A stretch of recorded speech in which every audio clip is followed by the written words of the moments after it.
Coming up on the Q30 Newscast, the Student Government Association held special elections for 3 open senator positions.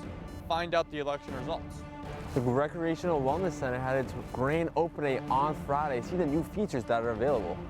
And Quinnipiac's Vice President of Equity, Inclusion, and Leadership Development will be leaving at the end of the semester. All that and much more coming up in the Q30 Newscast.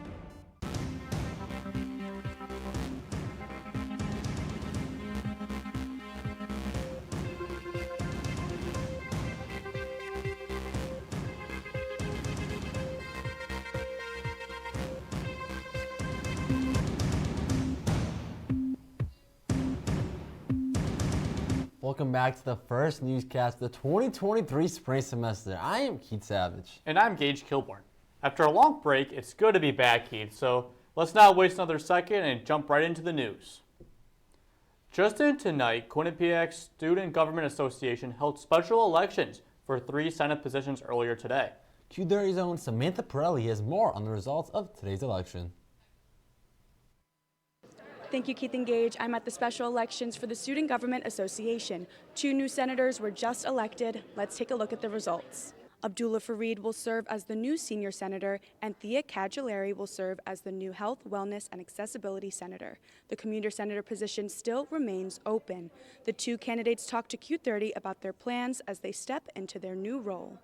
So 2 things. I want to obviously spread religious awareness to campus for freshmen and undergraduate students who find that difficult on campus. And then secondly, establishing electric car chargings for a lot of Tesla and other car students I see who live on campus, off campus. It's a bit tough as of right now going to find a charger. So that's hopefully I can implement that within my last semester. So some of my plans include continuing and hopefully completing some of the previous initiatives that were in place from the previous member, which some of them were fixing the Braille signs that are out of date or completely inaccurate. Also finding more places for nursing mothers. Another one was auditing the Office of Accessibility. And then something that I was thinking just due to the construction, probably especially people that might have trouble getting around if they're in a wheelchair, crutches, something like that. So hopefully finding a new way to, if there's any issues with that, fixing those. For Q30 News, I'm Samantha Pirelli. And for the first time in recent history, SGA did not go into executive session while the candidates gave their speeches. Q30 got to listen to SGA members ask questions to the candidates. This happened after first-year Senator Joseph P. Donato opposed executive session, saying he wants to increase transparency in SGA. So currently during our special election process, students don't have much of a voice. They don't actually get to ask questions or hear from the candidates. So I just thought it would be beneficial if candidates got to present their platforms in front of the student body on the record. There offers some accountability and transparency. I just think overall it'll improve engagement on this campus and allow us to elect better senators. Last Friday, the university officially opened a new Recreational and Wellness Center on campus. A ribbon-cutting event marked the beginning of a fresh start for students' health. Q30's Katie Cohen has more on why this facility is impacting students now and in their futures after they graduate. The brand new Recreation and Wellness Center was buzzing on Friday morning as the university officially marked the opening of the facility. Members of the university's leadership team, Harvard healthcare representatives, students, faculty, and community members gathered as the ribbon was cut. And a new era began for the health of the university. It is also an embodiment of what we envision for the university of the future, which is a university that through its facilities prompts us to live better and be better prepared for the future. Attendees were able to get tours of the facilities and merchandise as the Bobcat Pride roared through the building. Go Bobcats! The new Recreation and Wellness Center is now officially open, and students have access to all the brand new features, including Shake Smart right behind me, which has quite the line today, a new test kitchen, and brand new exercise equipment. Students have been raving about Shake Smart, which makes protein shakes, smoothies, and more. Plus, it's run by students. Yeah, it's good. And it's a nice study space. Like, the tables are really nice. Yeah, it's really good. We love it. The facility has already seen an increase in participation. On the first day of the semester alone, RecWell saw 2,900 students. In the old gym, they generally saw 3,500 in 1 week. The ribbon-cutting event also focused on the university's partnership with Hartford Healthcare. It more than doubles our clinical and counseling space, enabling all of the on-site expertise of Hartford Healthcare. Not only is it beneficial to students now, it will also help them when they graduate. We're increasing the number of placements for the medical residents within the Netter School of Medicine. We're going to expand the size of the school of medicine over time. The whole building project checks one box off the university's 10-year facility plan, but the south side construction is just beginning. For Q30 News, I'm Katie Cohen. The South Lot is going to get a bit more busier as the Planning and Zoning Commission approved of Quinnipiac's project proposal. The $293 million project will include a general academics building, a new school of business, and a 417-bed first-year residence building. The new South Lot is not scheduled to be completed until the 2024 to 2025 academic school year. The two new academic buildings and residence halls are supposed to support students' learning and social development as a part of a growing university. Yet with this construction comes new challenges for some students that need accommodations to get to class. Some have complained the new route to the College of Arts and Sciences make it too hard to get to class currently. Public Safety is offering transportation to students who requested. Chief of Public Safety Tony Reyes says that in one day he received 16 transportation requests, yet only one was construction related. We spoke with several university administrators, including the Vice President of Faculties and Capitals Planning, Sal Filardi, who says they are prepared to offer accommodations to students who requested. So we can easily remove the section of the speed bump that's in the walkway so people don't have to wheel over or try to walk over a speed bump. It's not a very big obstacle, but it could still be considered an obstacle. Earlier today, the M&T Bank Center for Innovation and Entrepreneurship hosted a welcome event at the Lender School of Business. This organization provides advisory services and workshops in legal, finance, research, marketing, design, business development, and startup mentoring for all types of business, social, artistic, and sustainable ventures. The organization is trying to prepare students for the outside world. The Inclusive Excellence Action Team is holding meetings to show their plans to better Quinnipiac based on the results of the Inclusive Excellence Campus Climate Survey. They're also looking for suggestions from the QU community to better their existing plans to enhance inclusiveness. In an email to students, Don Sawyer said, quote, "We will gather ideas from the QU community to develop a more comprehensive university-wide action plan. We need your voice at the table," end quote. If you want to learn more, you can attend the next session on Tuesday, February 7th. The university just announced that they will be opening a new course. The course was created by Quinnipiac alumnus Cara Breen. The course teaches students literature through the perspective of a different gender, race, sexuality, culture, socioeconomic stage, and age. The official title of the course is ED 252, Anti-Racism and Anti-Bias Through the Lens of Empathy, Broadening Perspectives Through Literature Written for Children and Young Adults. Quinnipiac's Vice President for Equity, Inclusion, and Leadership Development, Don Sawyer, will be leaving at the end of the semester. Sawyer accepted a job at Fairfield University to play a role in shaping the position of community engagement. Q30's Olivia Cattell has more. Quinnipiac University's Vice President for Equity, Inclusion, and Leadership Development, Donald Sawyer, will be leaving the university on July 1st to begin a new position at Fairfield University. The role at Fairfield, Vice President for Equity, Inclusion, and Belonging, is newly created, and Sawyer will be the first to hold the title. It's an inaugural role at the institution. No one has ever done it officially, and so I'll be going in, like I said, and building it from scratch. And so it came from the voices of the community that there was something that was needed. Sawyer was selected by Fairfield through a national search and will play a major role in shaping inclusive excellence at the university. The responsibilities that I'll have at Fairfield are similar to some of the work that I've been doing here. I'll have additional work in community engagement, but the difference when I go there is I'm going to be building, right? I have to build from the ground up. We don't have a department like we have here. During his 11 years at Quinnipiac spent as both a professor and administrator, Sawyer has worked to ensure that diversity and inclusion are built into the fabric of the institution.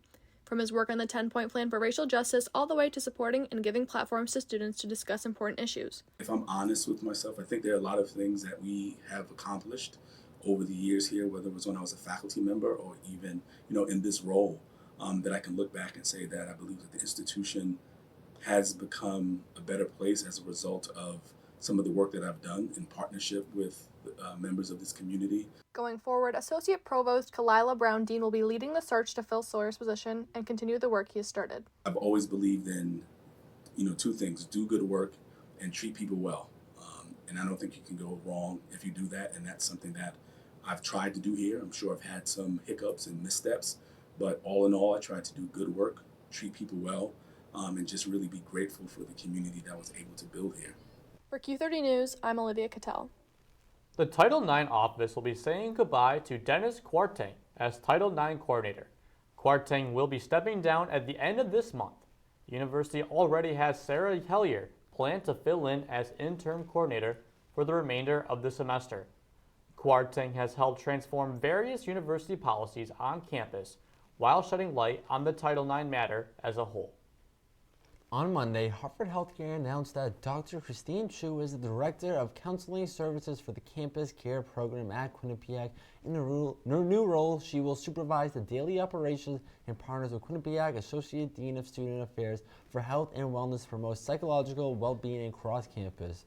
Chu started her position on Monday. We're about to enter our first break, but don't go anywhere. When we come back, we will speak with Haley Wynn about what is going on in our country. We will also be looking at a new partnership for Quinnipiac Athletics. But right now, here is our weatherman, Clever Streich, to tell us what is going on this weekend. Clever?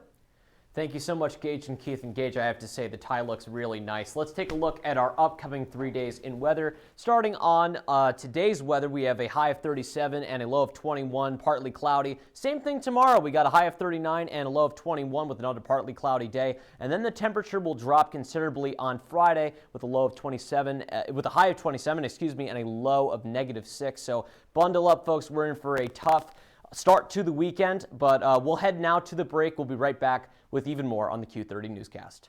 Type 2 diabetes can have a big impact on your life, but how can it be prevented? Well, the first step is knowing if you have prediabetes, a serious medical condition that puts you at high risk for type 2 diabetes. 1 in 3 American adults has prediabetes, but more than 80% don't know they have it. The good news is, prediabetes can be reversed, and for many people, healthy changes in their daily routine can make a big difference. Take the 1-minute risk test today at doihaveprediabetes.org. I don't think that many kids in my son's school even do it. He makes fun of his friend who vapes. He would never try it. She's into soccer. She's on the honor roll. She's just not the type. No way. No way. No way. No way, my kid would never vape. Get your head out of the cloud. Today, nearly 8,000 kids will start vaping. Maybe even yours. Learn about the dangers at talkaboutvaping.org. I think it's just vapor with flavor. It won't hurt my kid like cigarettes, right? Vaping is safer than smoking, isn't it? There's really not even that much nicotine in them, right? My kid? My kid knows it's dangerous. Get your head out of the cloud. Today, nearly 8,000 kids will start vaping. Maybe even yours. Learn about the dangers at talkaboutvaping.org. Welcome back to the Q30 Newscast. Quinnipiac Athletics just signed a new partnership with Avelo Airlines. This partnership will offer benefits to the entire Quinnipiac community. Here's Andrew Reynolds for more on the story. Last week, Quinnipiac Athletics announced their brand new partnership with Avelo Airlines. This partnership includes special discounts as well as giveaways for all flights with Avelo. We couldn't be more thrilled to be working with Avelo Airlines and their team, and the synergy between the two entities is clearly there. I can tell you in Connecticut, it has been kind of a love story between Avelo and the state. The people and institutions like Quinnipiac and UConn and Yale, businesses have just shown us really great affection and great support. And certainly, we try to reciprocate. Members of the athletic department, such as players and coaches, have seen partnerships like this throughout their years at Quinnipiac and are excited to see where this collaboration leads in the future. As an athlete, we have to travel often a lot for games and other types of competitions. Help us focus more on our performance rather than worrying about, say, the logistics of travel. I look at the impact we have within this community, but then also nationally, you know, we're on the map in so many ways. So any partnerships like that are just phenomenal in terms of what that creates for our university. Athletes are not the only ones benefiting from this partnership. Members of the Bobcat community have chances to get reduced airfares as well as other benefits. We're providing, you know, discounts off of already low fares, and then, you know, flying to these 14 cities out of New Haven. It's great for, you know, getting able to have your parents come up or going back home or whatever for things, spring break, of course. We're trying to provide some goodness, you know, for the Quinnipiac community. And then they reciprocate, you know, hopefully by flying on us, and it works great. And with all of our partnerships, relating this back to the student body, they're always going to be top of mind, and how this can all of our partnerships can positively impact and affect our community in a great way. Zach also told me they're looking to partner with other businesses as well to do similar promotions like they have done with Avelo so far. Reporting from M&T Bank Arena, I'm Andrew Reynolds, Q30 News. Thank you, Andrew. Now, Gage, we talked a lot about what is going on in Hammond. I wonder what's happening around the country. Yeah, well, Keith, lucky for you, we have Haley Wood in studio right now, and she is our national news specialist. Haley, what do you have for us? Thanks, Keith and Gage. Starting in Memphis, where the police department says 2 more officers have been suspended, awaiting investigation after the deadly beating of Tyree Nichols. We want to warn you, this video may be difficult to watch. These 2 officers are in addition to the 5 who have already been fired and charged with second-degree murder. The district attorney's office says there will be more charges filed. His family and friends honored Nichols' life at a funeral today with Vice President Kamala Harris in attendance. Actor and producer Alec Baldwin has been charged with involuntary manslaughter after an accidental shooting on set of the film Rust. Cinematographer Helena Hodgkins was on set in 2021 when she was fatally shot by Baldwin in New Mexico. Allegedly, he was holding the gun during rehearsal when it went off. The film's armorer has also been charged. The 2 will now appear before a court.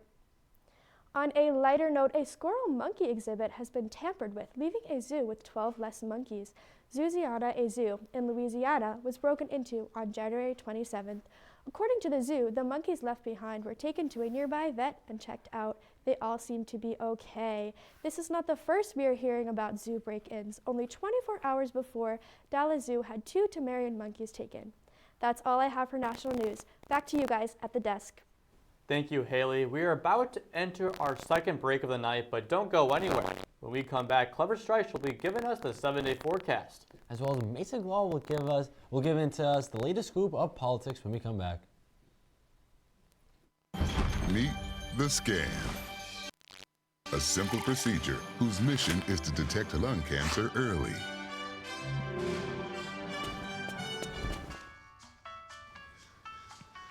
I'm here to save you. But I feel fine. That's great, but you may still be at high risk for lung cancer. Oh man, that's a new fence. If you smoke, early detection could save your life. Learn more at savedbythescan.org. Honey, what I think you need is a socket wrench. I played JV basketball. I'm sorry. I don't think it looks right. This is good, and it's all good, baby. Is it really all good?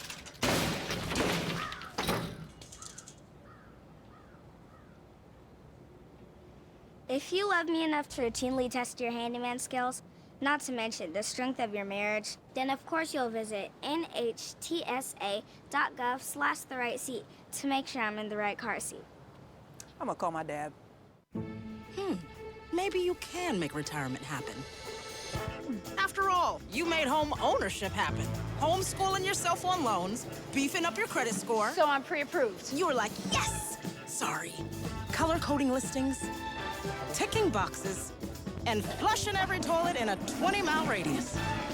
Home sweet home. You aced house hunting. Now get the tips you need to get on track at aceyourretirement.org. Well, Keith, I know we saw the upcoming days of the weather, but I want to know what it looks like for the rest of the week. Yeah, I'm wondering too, but I am sure Clever didn't get too far away. Let's see what else he has for us. Yeah, that's right, guys. I'm back, and we have the full week of weather. Let's start out with what we just saw with our 3-day preview. Wednesday, Thursday, Friday, each going to be in the middle 30s or high 20s, and things are going to get a bit colder on Saturday, as we see over here. It's going to be partly cloudy with a high of 20 and a low of 19, and then we conclude the week with some temperatures in the 40s. So wowza, it's going to get a little bit warmer up there with a high of 42 on Sunday, a high of 43 on Monday, and a high of 45 on Tuesday. Each of those days partly cloudy or cloudy. Let's switch over to our live temperatures right now around the state of Connecticut. We have Torrington at 24 degrees, Danbury at 28, New Haven at 32, just a couple miles down the road, Hartford all the way up there, the capital, at 28 degrees right now, and then we got 26 degrees over in Norwich and 30 degrees in New London. That's our live look at weather. Let's send it back to the desk. Thank you, Clever, for your awesome analytics of weather as always. Meanwhile, across the country, the month of February is set aside to celebrate and learn about Black history. And here at Quinnipiac University, events are being held all next week for the community to come together to learn about the contributions African Americans have made throughout the history. On Monday, a Martin Luther King Jr. Dream Walk lecture is taking place in CCE. On Wednesday and Friday, a DCGE inclusive conversation will focus on classism in America, and on Thursday, a Black History Month teach-in will explain racism in healthcare. More information for all these events can be found on the school's website. Quinnipiac College of Arts and Science students are invited to apply to attend 2 human rights workshops at the University of Oxford. In collaboration with the Albert Schweitzer Institute of Oxford Conservatorium, the first workshop will be on the 60th anniversary of the March on Washington. We spoke to Executive Director of the Albert Schweitzer Institute, Sean Duffy, to learn more.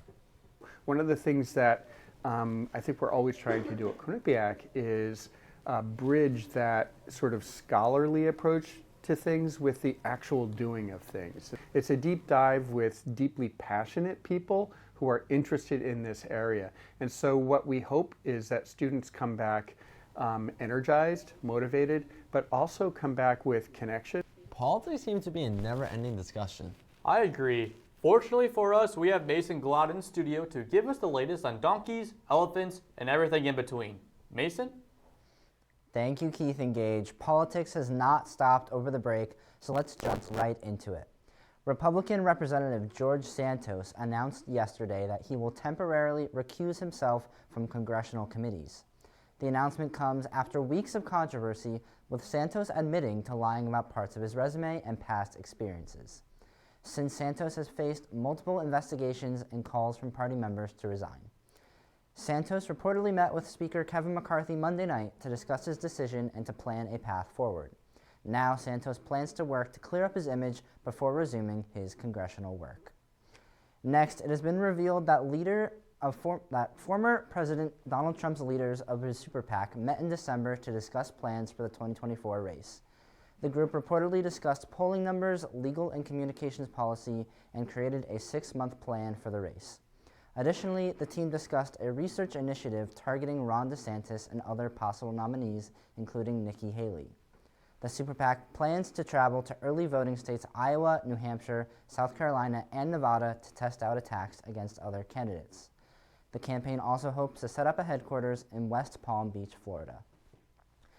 The State Department spoke out yesterday that Russia is violating a nuclear arms agreement with the United States. The department claims that Russia has violated the New START treaty to facilitate inspection activities. The treaty was expanded in 2021 and aims to limit the number of strategic nuclear warheads each country can deploy. A spokesperson from the department explained this, saying, quote, "Russia's refusal to facilitate inspection activities prevents the United States from exercising important rights under the treaty and threatens the viability of U.S.-Russia nuclear arms control," unquote. Experts predict that this development will certainly escalate tension between the countries, especially during the ongoing war in Ukraine. That's all I have for political news this week. Back to you guys at the desk.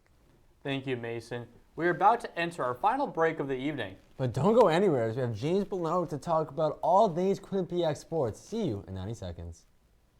I know what you're thinking. I need a job. I need a new career. Well, I've been there. I've been there. I've been there. I wasn't happy with what I was doing. After high school, I didn't have a plan. I just wanted to start working. I got laid off twice, but you gotta keep going. You just need the right skills. Find an apprenticeship. I found a 2-year IT program. I found a medical course online. I'm now a consultant in the tech space. You have more options than you think. You can do this. You will find something. You will find something new.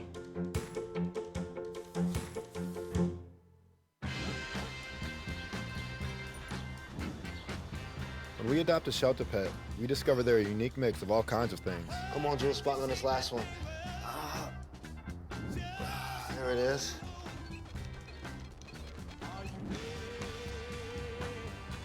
Keep going with it. Leo! They're a little bit of a lot of things, but they're all pure love.